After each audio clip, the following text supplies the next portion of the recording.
Opened the season against the Cubs and Kris Bryant. We saw Kris Bryant's Las Vegas buddy Bryce Harper regress last season. What are the chances that happens to Kris Bryant this year?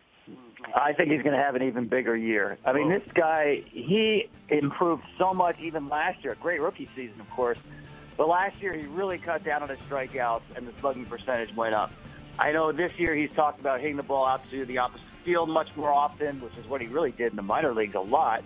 I just think this guy does so much homework, is such a smart hitter, that the more plate appearances he gets, the better you're going to see Kris Bryant get. And, of course, he hits in a really, really good lineup. In fact, if Joe Madden wants to go, as it looks like, with Kyle Schwarber 1, Bryant 2, Rizzo 3, that's a great spot to hit in between two left-handed power hitters. So he's got a lot going for him. But the biggest thing for me now, 2 years under his belt and a guy who really pays attention to the game, really high baseball IQ, I think he's going to be even better this year.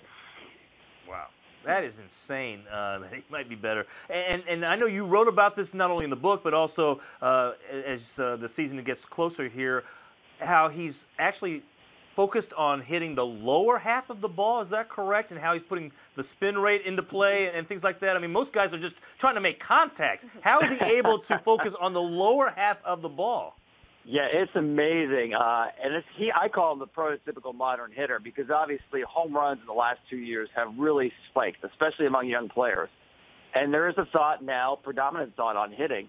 You don't swing down on the ball, you swing up on the ball. And Kris was taught that by his dad, and more specifically, he wants to hit the bottom third of the baseball. And he wants to do that on every single swing. If he hits a ground ball, he's not happy, even if it's a single. So his idea is, let me try to hit the bottom third of the baseball. If I miss, I'm going to hit the middle of the baseball and hit a line drive. That's not going to change. And he is, once he gets a hold of it, he has tremendous backspin. Sometimes when he doesn't catch the ball right, it still goes out of the park. Phenomenal hitter. What's the impact Kris Bryant's dad has had on his game? A lot. Kris Bryant's dad was a minor leaguer who, he admits, had great skills but didn't really know how to use them. And he did learn from Ted Williams. He was in the Red Sox organization, and Ted was a spring training instructor. And he learned some of these theories without some of the technology we have today to measure it, but about swinging up on the baseball and wanting to get the ball airborne.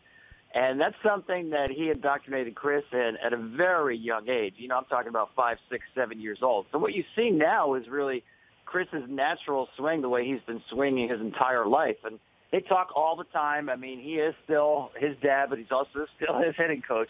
They have a great bond.